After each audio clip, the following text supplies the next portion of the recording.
Welcome to the favorites, the podcast, part of the Volume Podcast Network. I am Chad Millman of the Action Network. This week, at last, we are back together again. Let's welcome in my co-host, my companion, my compadre, my BFF professional better, Simon Hunter. Hello, Simon. Chad, how we doing? Listen, I'm so excited to see your face, even though we chatted a little bit while you were in England and I was in Chicago for my father's 80th birthday. There's so many stories to tell about that. I missed you, buddy. I miss seeing your face, hearing your voice. How are you? Good. No, it was good. Good little break. Nice hearing from fans that missed me as well. It's nice to know I'm loved and people still hate Chad, so that's always a good feeling that Yeah, I have a. I got no messages that anyone missed me. Yeah, but no, they missed the show, and just like everyone else, a lot going on, and excited for football, obviously, but anytime me and Chad can get a little break, I think we're excited for it because obviously we spend a lot of time together. So it's nice to miss you as well, Chad. So it was a welcome break. And yeah, I sent you pictures. I obviously went to England to see family. Got to go up to Scotland with my mom and dad, which was a really cool experience. My brother Amazing. came over to Edinburgh. And yeah, I'm not the biggest golf fan or whiskey fan, but it's intoxicating once you get to Scotland and you experience it. Like going to St. Andrews, you can walk the course on Sundays. It's open to the public. A pretty surreal. You can just walk around on 18. The bagpipes are playing in the background. It was just a really cool, thing to see. And yeah, Scotland.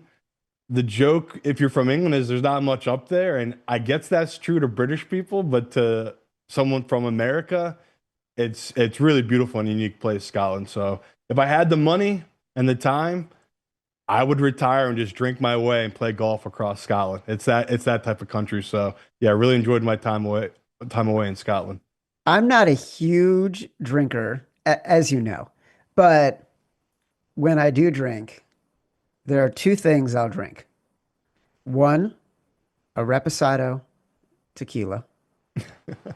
Two, Lagavulin scotch.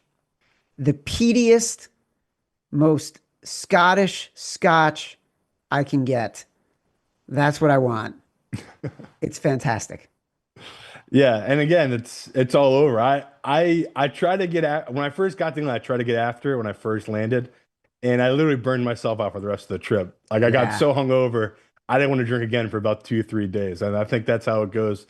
Especially you get old. I mean, I know I'm old, but in my mind, everyone still feels young at heart.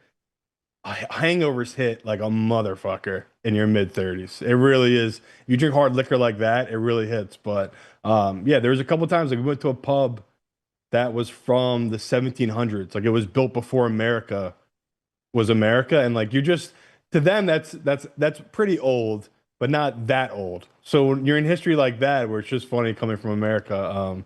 Yeah, I'm right there with you, brother. It's just the vibe there. Like if you're gonna drink anything, right? Scotch, whiskey, bourbon, all of it, they're drinking it, and I really enjoyed it.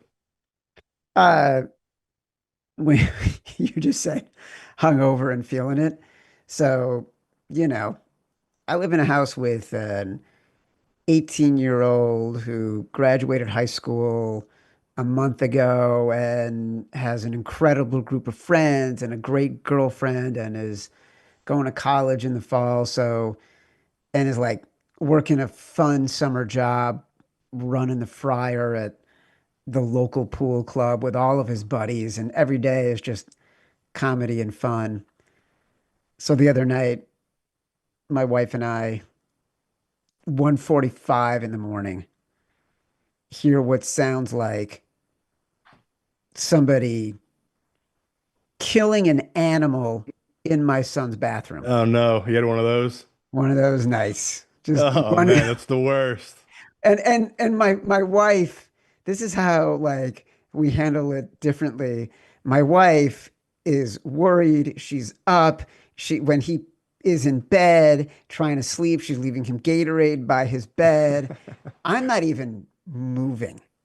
I'm like, you do it once, you do it twice, you learn your limits, It's good practice for college. You figure out what you can do. Like he's not the first person that this has happened to. He's not the last person this will happen to. I see him the next day and he's just like, it's just the spins. It's just the spins when you're lying there.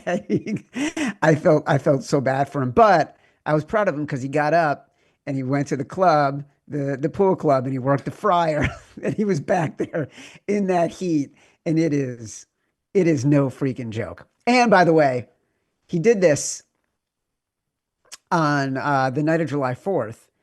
I had got up at 6 a.m., took the train from Hartford to the city, and then the subway from Penn Station to Coney Island, the last stop on the subway line, because I went to the Nathan's hot dog eating contest. Because I'm writing this book, and one of the people that I'm profiling in the book, who is a huge professional bettor, one of the best NFL prop bettors in the world, um, he also loves to bet the hot dog contest. So I wanted to be with him when he's betting the hot dog contest. And so I went out there. I got there at, 10:30 in the morning, just as Mickey Suda was about to start.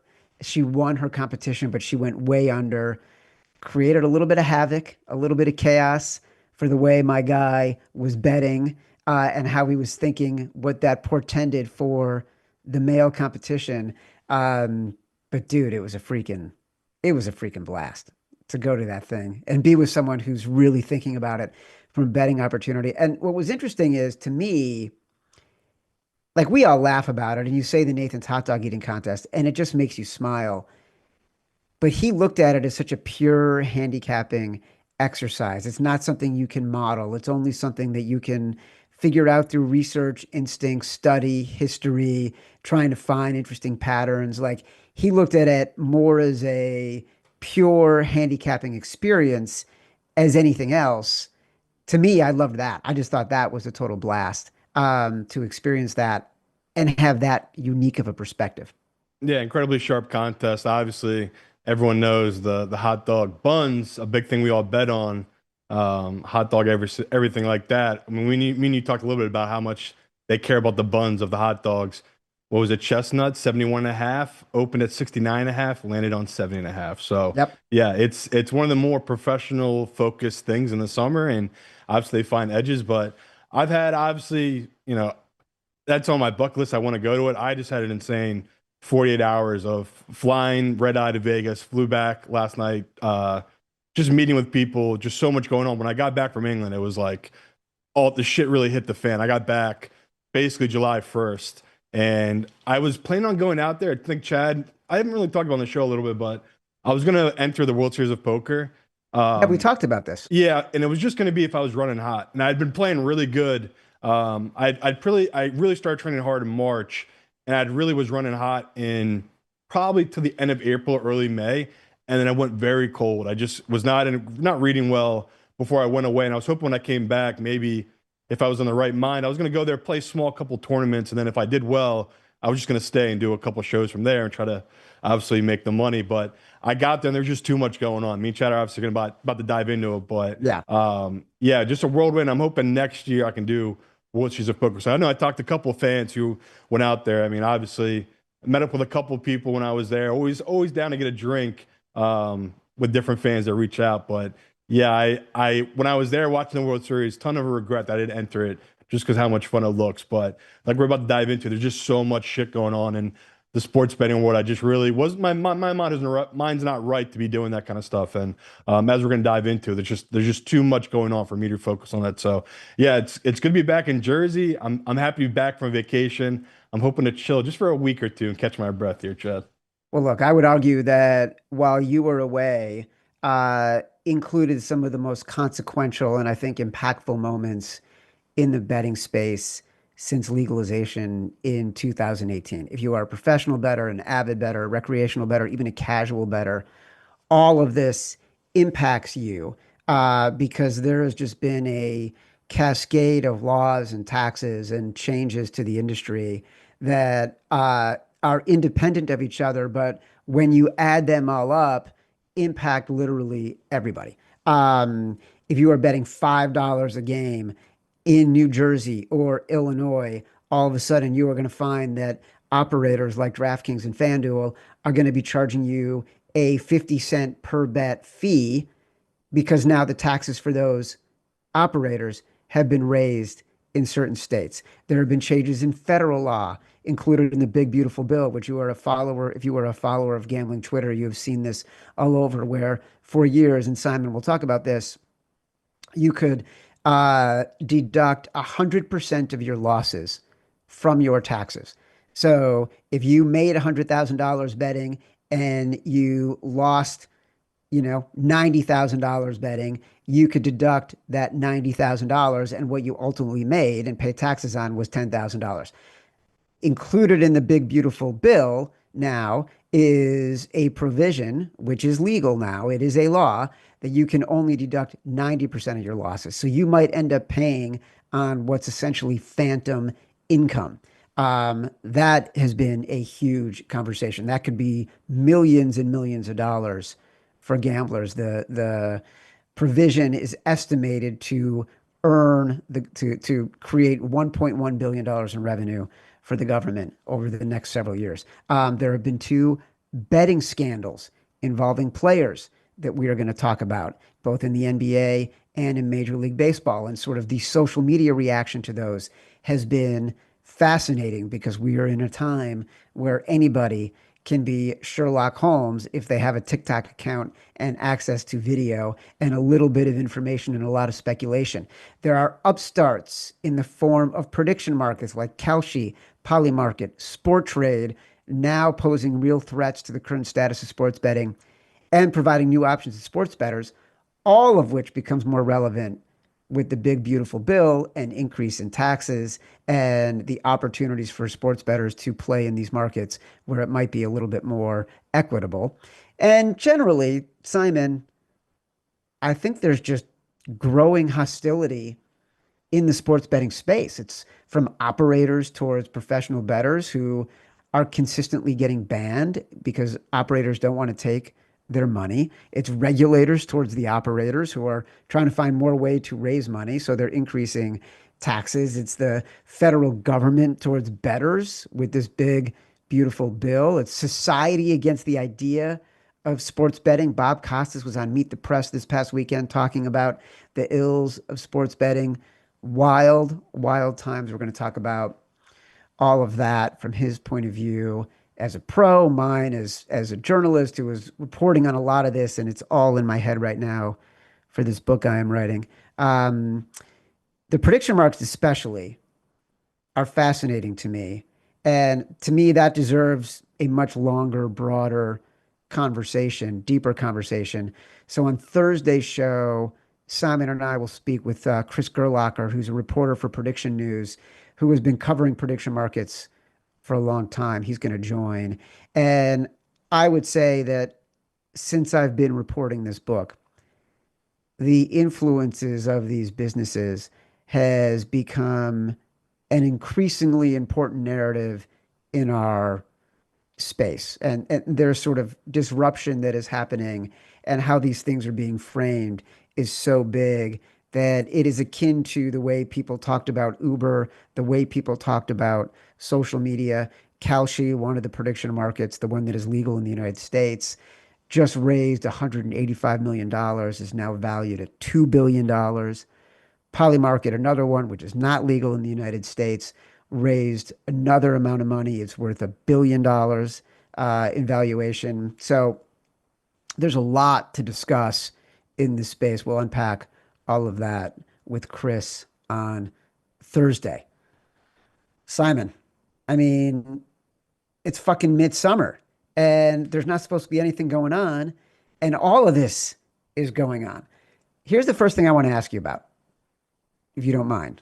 Unless you feel passionate about one of the topics, I want to ask you about one of the topics. Yeah, let's run through all of them. All right. So the first one is the betting scandal, right? Because with the players, we're talking about Malik Beasley for uh, the Detroit Pistons and being under investigation for betting, and then Luis Ortiz, the Guardians pitcher, who was under investigation for gambling. This one was broken by Ken Rosenthal at The Athletic, and then David Purdom and Jeff Passan at ESPN advanced it because they identified that there were two pitches that Ortiz had thrown that were specifically under investigation. And with Beasley, it's prop bets that were specifically under investigation. And to me, it was fascinating to go on social media and see the video evidence of the two pitches that Ortiz was under investigation for. Um, what are your thoughts generally on these kinds of scandals and how they are impacting the space? I mean, I have a lot of opinions on it, Chad. To start from the top, it's two different sports, which is a big deal, obviously, because they happen around the same exact time. The Ortiz one, I don't think he can blame on the interpreter. This is very, very noticeable. He did something in a game because I think it's what they're breaking down the video, if I'm not wrong, Chad, is it's the first pitch, right? Yep. And very easy for these books to track. So I say it all the time. People don't understand how much there was in scandal, players tanking games, throwing boxing matches, all this stuff from the very beginning of sports when betting came around. This stuff has been around forever. That is why, to us, people in the know, especially Chad, it's so great that the legalization of sports have happened because of these exact things. They can catch these people now that they try to taint our games that we love. And again, it would ruin so much to know that these things were happening, especially at the highest level now. Lucky for us, these things keep happening to players that, again, they're not nobodies. I mean, again, the Otani thing, that's for another day, but it's like these other people, they're not, it's not like they're the highest of highs, but they are names in these athletes in these sports that are pretty well known. Like Beasley apparently was about to get paid. 40 And million. now, yeah, now he's looking at jail time possibly. So it's a really big deal. So as someone that this is my life, this is what I work in, I love it because it's like keep it clean, keep it all above board. And at the end of the day, the more you learn about this stuff, it all comes back to debt and owing people. And that's the scary part. Is these people get in trouble for different things. Maybe they have their own gambling addictions themselves and they get into these holes. So yeah, just at the end of the day, it's all sad because it's like lives ruined, millions and million dollars cost to them. Their families are ruined in certain ways as well. So brutal, but the things we have in line, it makes it today much better product betting on sports than it was even say 10 years ago. It's so much cleaner and protected than it used to be. I'm such a fan that they keep catching these people either with AI or whatever it is, these algorithms they keep catching these people with. Just a really big fan of it. And props to the people who do the work. It's like it's not only is it real journalism, it's real work by these sports books catching these people doing this stuff. Yeah, well, look, there are I don't know exactly what alerted people to anything related to Beasley and what that investigation. It's always going to be the money coming in on the bets, Chad. Right, but I don't mean like how they tracked it, right? With Ortiz, there's an organization called IC360, and they do global monitoring of markets and are in regular communication with the operators and with the leagues to police what's happening. And IC360 is the one that recognized what was going on with Ortiz and then alerted the authorities that needed to be known, that needed to know about what was happening. So that's an important part of this. That has been going on for 30 years, right? And 30 years ago, the operators were regularly talking to the leagues themselves. That's how scandals like the Arizona State college basketball betting scandal came to be known is the operators recognized strange betting patterns and were able to shut down the betting and then communicate to the NCAA about what was happening.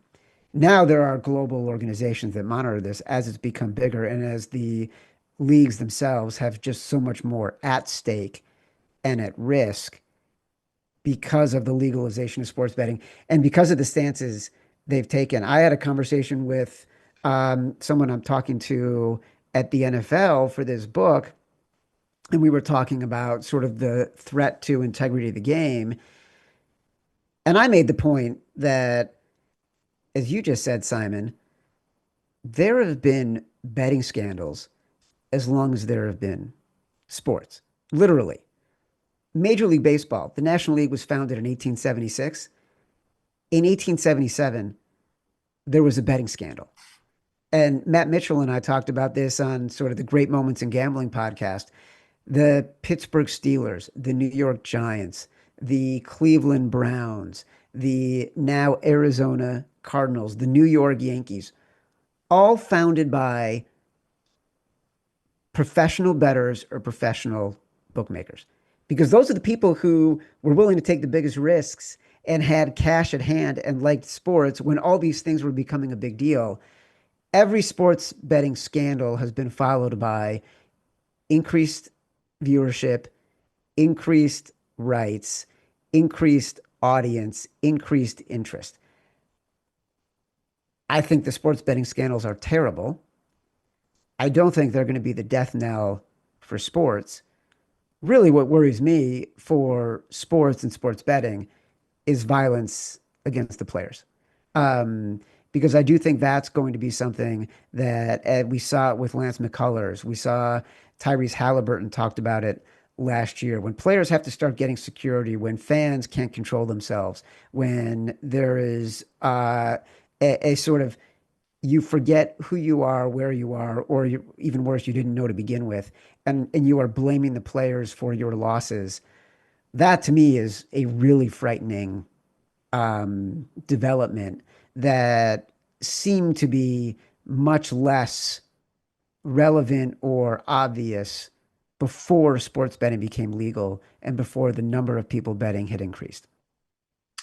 That's fair, but I mean, that's always been around, right? Fanatic fan. I mean, that's always been. I mean, they what was that movie they made back in the day? Not Al Pacino, I forget who it was. He was a crazy fan. Oh, I Um, don't know it. oh no, you would love it. It's terrible, but it's a good movie. Just about how crazy fans are. He literally captures a player, holds him hostage. Um, But yeah, it's always been there, Chad. I agree with you. Like obviously, a guy yelling at a basketball player about losing his $10 parlay because they didn't hit some shot. It's a bad part of it. But like I told you from the get-go, we're just in the early days for it. So you're always gonna have these people like Bob Costas or whoever coming out and talking about how bad it is and the negative stuff of sports betting.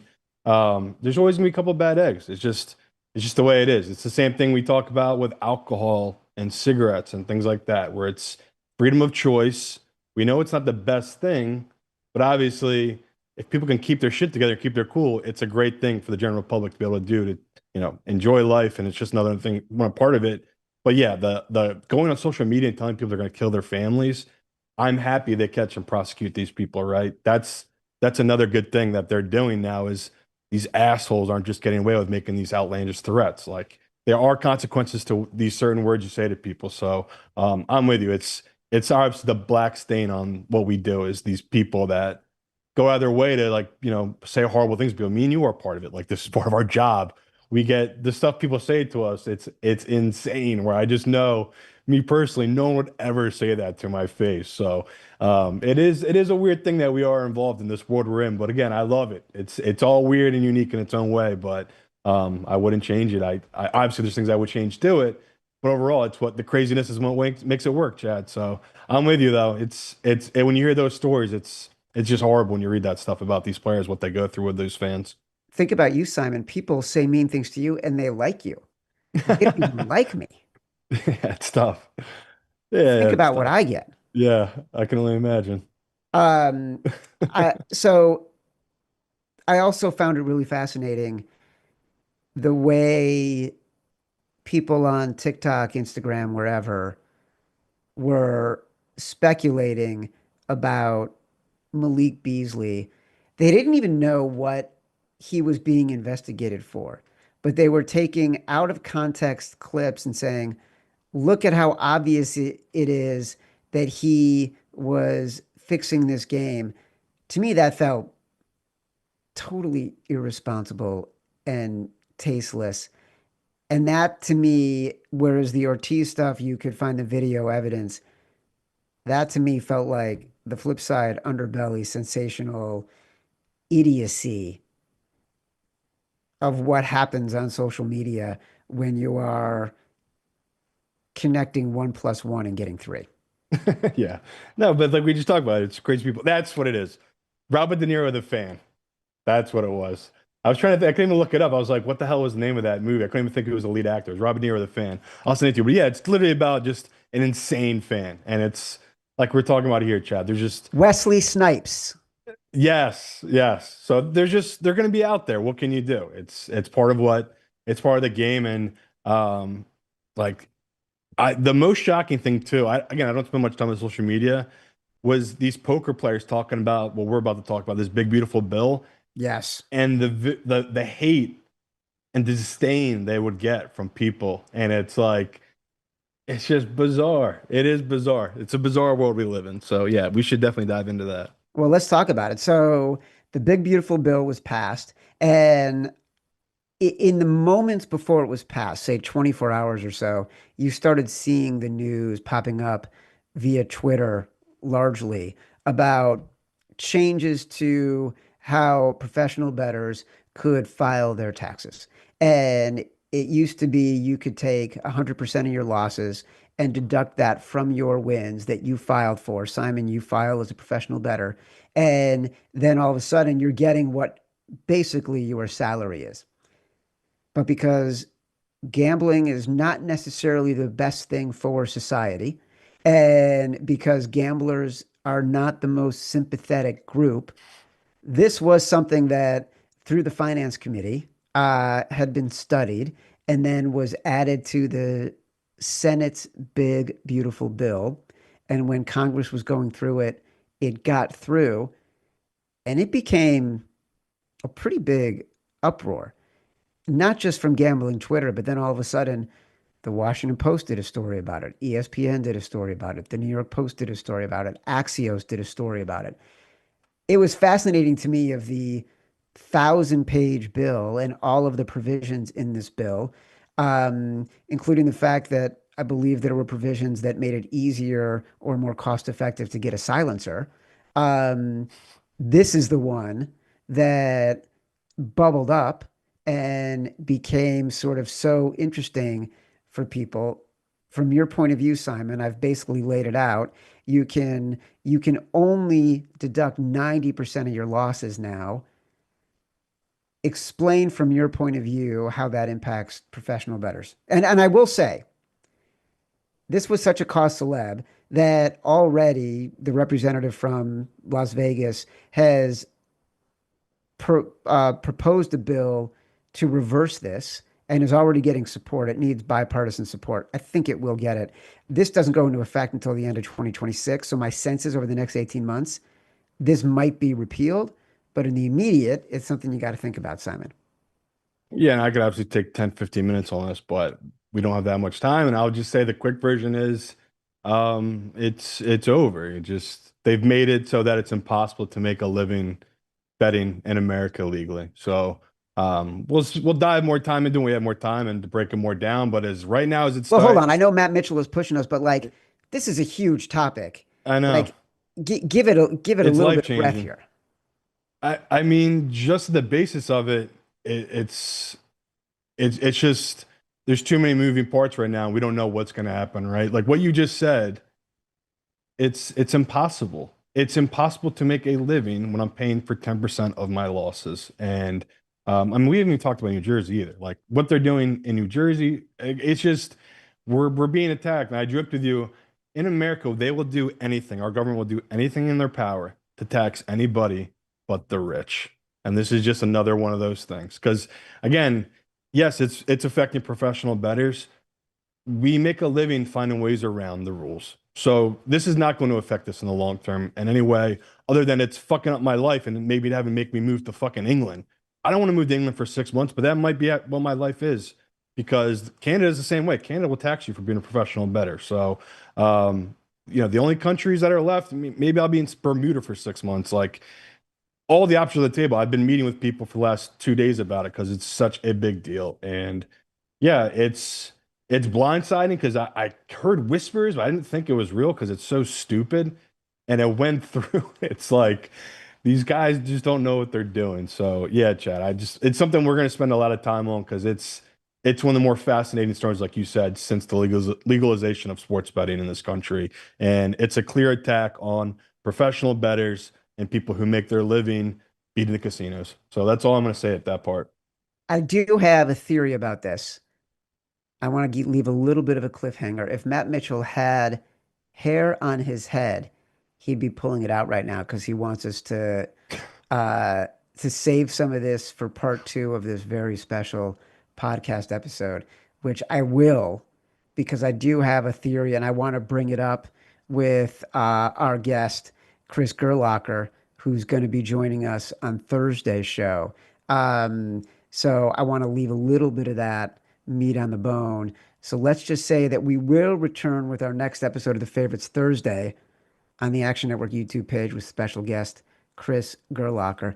Download us from Spotify, Apple Pods, wherever you get your pods. Rate, review, subscribe, leave us 5 stars, say whatever you want. Feedback is a gift. Until next time, love you.